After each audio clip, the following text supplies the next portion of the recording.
मंत्री इस वक्त संबोधन दे रहे हैं, आइए सुनते हैं। भारतीय भाषाओं को बल दिया है, भारतीय भाषाओं का उज्जवल भविष्य, भारतीय भाषाओं का भविष्य और हमारी राजभाषा हिंदी का भविष्य बहुत उज्जवल है। इसमें किसी ने शंका रखने की जरूरत नहीं है। और आज इस मंच से मैं देश भर के अभिभावकों को भी कहना चाहता हूं कि एक काम देश के भविष्य के लिए जरूर करिए। आपके बच्चों के साथ आप मातृभाषा में बात करिए, आपके बच्चों को मातृभाषा बोलते हुए सिखाइए, पढ़ते हुए सिखाइए। और ये देश को तो मजबूती देगा ही, आपके बच्चे के भविष्य के लिए भी ये बहुत जरूरी है। क्योंकि ढेर सारे शिक्षाविद, ढेर सारे मनोवैज्ञानिकों ने ये सिद्ध कर दिया है कि बच्चा अपनी मातृभाषा में सोचता है। अगर उसकी सोचने की प्रक्रिया मातृभाषा में है तो उसकी सोचने की प्रक्रिया में ही, सोचने की भाषा में ही उसका मन विश्लेषण करेगा, इसके तर्क अपनी ही भाषा में गढ़े जाएंगे, उसका अनुमान अपनी ही भाषा में पुख्त होगा और उसके निर्णय लेने की क्षमता भी अपनी भाषा में ही पुख्त होगी। जैसे ही बच्चे पर आप मातृभाषा के अलावे अन्य भाषा थोप देते हो, इसकी 25 से 30% कैपेसिटी इसके मन की उसका अनुवाद करने में चली जाएगी। मेरा सभी अभिभावकों से करबद्ध निवेदन है कि अब समय आ गया है कि आपका बच्चा अपनी मातृभाषा को सीखे। और अगर बच्चा मातृभाषा सीख लेता है, अगर बच्चा मातृभाषा सीख लेता है तो अपने मातृभाषा में पड़े हुए ज्ञान के अगाध भंडार के अंदर गोता लगाने के लिए आप उसको अपने आप एक गोताखोर बना रहे हो। हमारी कहानियां, हमारे गीत, हमारे धर्म ग्रंथ, हमारा तत्व ज्ञान, हमारे उच्च जीवन मूल्यों को गढ़ने वाली कहानियां, ये सब हमारी मातृभाषा में पड़ा है। 13,000 सालों से ज्यादा समय से इस संस्कृति का एक प्रकार से अबाधित प्रवाह, एक नदी बह रहा है। आपके बच्चे को वो नदी से महरूम मत करिए। आप कम से कम बच्चा जिस भाषा में पढ़े लिखे चिंता छोड़ दीजिए, उसको घर में इसके साथ बात अपनी मातृभाषा में करिए। गुजराती है तो गुजराती में ही बच्चे से बात करिए, मराठी है तो मराठी में ही करिए, मलयाली है तो मलयाली में ही करिए। उसको गुजराती, मराठी, मलयाली, तमिल, बंगाली पढ़ना लिखना सिखाइए और अपने साहित्य के साथ जोड़ने का आप प्रयास कर दीजिए।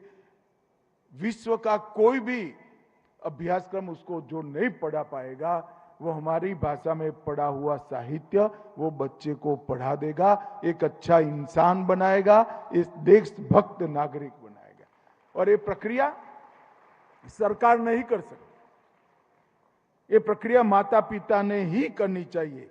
और मोदी जी हमेशा अनुसंधान पर बड़ा बल देते हैं कि भारत के अंदर रिसर्च एंड डेवलपमेंट, मतलब अनुसंधान की प्रक्रिया तेजी से चलनी चाहिए।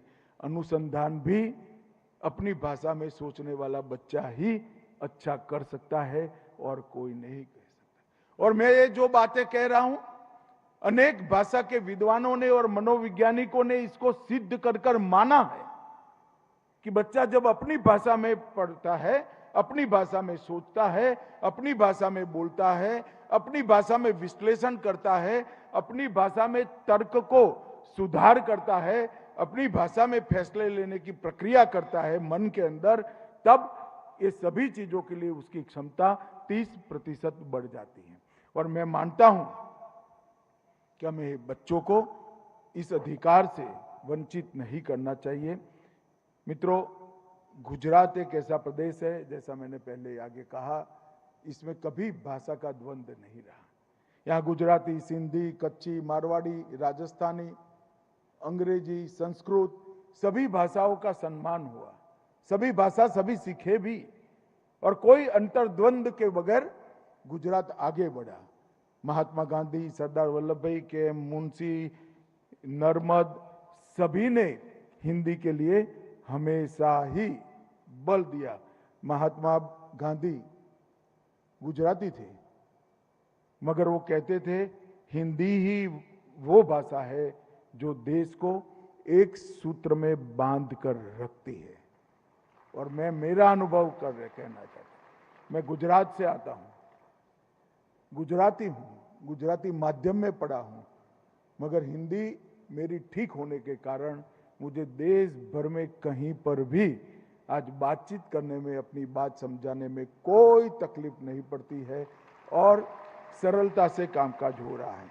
मैं सभी को आग्रह करना चाहता हूं कि अपनी मातृभाषा को बल दीजिए और राजभाषा का सहयोग करिए।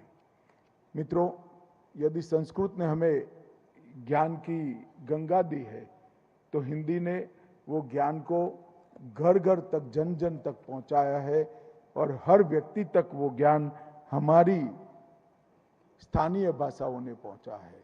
प्रधानमंत्री जी ने कई प्रकार के तकनीक के माध्यम से हमारी स्थानीय भाषाओं को बल देने का काम किया है और इसीलिए गृह मंत्रालय में प्रधानमंत्री जी की प्रेरणा से भारतीय भाषा अनुभाग बना है। राजभाषा विभाग के अंतर्गत भारतीय भाषा अनुभाग बना है, जो केवल राजभाषा नहीं, देश की सभी भारतीय भाषाओं को बल देगा, पुष्ट करेगा और आगे बढ़ाने का काम करेगा। और इसके लिए हम विज्ञान और तकनीक, ये दोनों का बहुत उपयोग कर रहे हैं। और आजकल कमेंट्री देने वाले लोग जो है वो मुझे मिले थे, तो एक सज्जन अंग्रेजी कमेंटेटर है, वो मुझे मिले, उन्होंने कहा मैं भी हिंदी सीख रहा हूं। मैं को भला आप क्यों हिंदी सीख रहे हैं? कि अब 70% कमेंट्री स्थानीय भाषा में लोग सुनना पसंद करते हैं। हम लोगों का जमाना इधर उधर हो गया है। और आज आप देखना, हिंदी, तेलुगु, मलयाली, सब में कमेंट्री प्राप्त हो रही है। इसका मूल कारण है कि भारतीय भाषाओं के प्रति हमारा रुचि भी बढ़ा है और इसका उपयोग भी बढ़ा है। राजभाषा विभाग मोदी जी के नेतृत्व में कई सारे काम आगे बढ़ाया है। हमारी वेबसाइट लिंक भी हमने हिंदी में उपलब्ध करा दी है और राजभाषा समिति ने विगत 4 साल में 3 खंडों को प्रस्तुत किया है। इसका पूरा श्रेय हमारे भर्तृहरि मेहताब साहब को जाता है। ताली बजाइए एक बार जोर से। और चौथा खंड भी इन्होंने तैयार कर लिया है। लगभग 539 देश के नगरों में राजभाषा समिति, क्रियान्वयन समितियों का गठन हो चुका है। London, Singapore, Fiji, Dubai, port Louis में भी राजभाषा समितियों का गठन हुआ है। और कोविड काल में केंद्रीय हिंदी प्रशिक्षण संस्थान और केंद्रीय अनुवाद ब्यूरो द्वारा हिंदी टंकण, हिंदी अंशुलिपि और हरेक भाषा की अंशुलिपि को हिंदी में अनुवाद करने की विधा भी हमने शुरू कर दी है। अब तक प्रशिक्षण में लगभग 3,28,000 अन्य भाषा के सरकारी कर्मियों का हिंदी में हमने प्रशिक्षण किया है। टंकण में लगभग 40,000 कर्मचारियों का किया है। अंशुलिपि में 1918 कर्मचारियों का प्रशिक्षण किया है और अनुवाद के लिए 13,000 कर्मचारियों का प्रशिक्षण करा है। 2 तकनीकी सम्मेलन हम कर चुके हैं और डेटाबेस का निर्माण, आर्टिफिशियल इंटेलिजेंस आधारित अनुवाद प्रणाली कंठस्थ 2 में ग्लोबल डेटाबेस का निर्माण किया है, जिसमें 7 करोड़ से ज्यादा वाक्य हैं। वो सॉफ्टवेयर अब धीरे धीरे ट्रेन होकर, वो दिन दूर नहीं कि आप किसी भी भाषा में बोलेंगे 10-15 सेकंड में इसका हिंदी अनुवाद वही माइक से आपके सामने आ जाएगा। इस प्रकार के सॉफ्टवेयर तैयार हो रहे हैं और मैं मानता हूं कि मोदी जी ने JEE, नीट और UGC की परीक्षाएं अब 12 भाषा में लेने का शुरू किया, जिससे मातृभाषा में पढ़ने वाले बच्चों के पास होने की संभावनाएं बढ़ी है। हमारे सीएपीएफ की एग्जाम, उसकी परीक्षाएं पहले हिंदी और अंग्रेजी में लेते थे, अब वो भी 12 भाषाओं में ली जाती है, जिससे देश भर से बच्चे सीएपीएफ ज्वाइन हो रहे हैं। हमने भविष्य का रोड मैप भी बनाया है।